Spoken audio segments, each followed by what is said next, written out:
So, I mean, how do you see yourself? Do you see yourself as an agent for this type of shift in our society?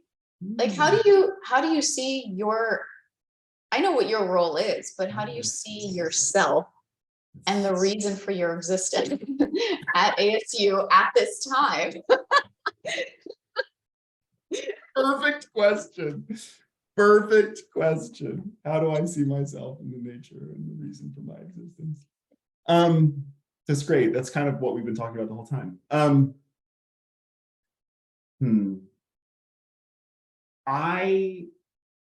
Identity is another thing that can be named many ways.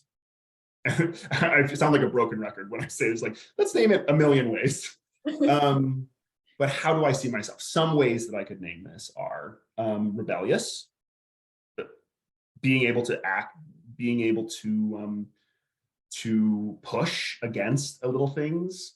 And sometimes that comes from my childhood, or comes from like a sense of, I would always push my teachers. I always push against structures. I never really I didn't want to accept things the way that they were. I wanted to know the reason behind why things were the way they were, which is why I over the pandemic invented my own week. I was like, I hate the 7-day week. Screw the 7-day week. I'm going to invent a different week. So it's like, you can question anything. So to some that's named creativity, to some that's named rebelliousness, to some that's named, like anti-conformity, to sometimes it's shown up in myself as punk. Sometimes it's shown up myself as like a pious Mennonite. Sometimes it's shown up in all these different ways. People name it a million different ways. Mm-hmm. So that's partially it.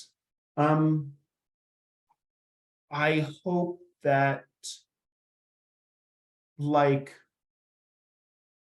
I hope to, in every room, enter into this, remind people of the fact that every single day that they are making choices, and that every single choice that they make has the potential for deep meaning, and that you get a finite amount of choices before you leave this earth in a pile of dust.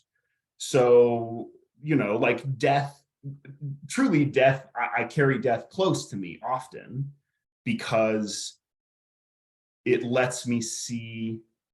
I said this once and someone was like, why the hell, how the hell could you see it this way? I was like, oh, every single meeting is an opportunity for something really meaningful to happen. Every single one. Every single time we're in the room with another human being, there's the potential for something really meaningful to happen. And what if every single time we were in that room, we thought, I bet I'm going to find the really cool thing that's about to happen. What's the most beautiful? What's the way that I could connect with this person? What's the way that I could do all this stuff? And it becomes like a little game that you can play. Like, ooh, I'm going to get this person to be meaningful right now. Like, let's really get to the heart of things, something. Which with you is very easy, because you're swimming in the water.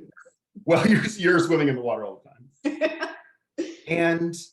But the nature of it is, if it would come back to one thing, it's a word I think I've said to you, but it's a word that we say almost never in academia. We never use this word, but I was raised with this word, and the word is all over and it's been interpreted a million different ways, but we don't talk about this word when we talk about our students, when we talk about our coworkers, we don't talk about that word. And that word is love.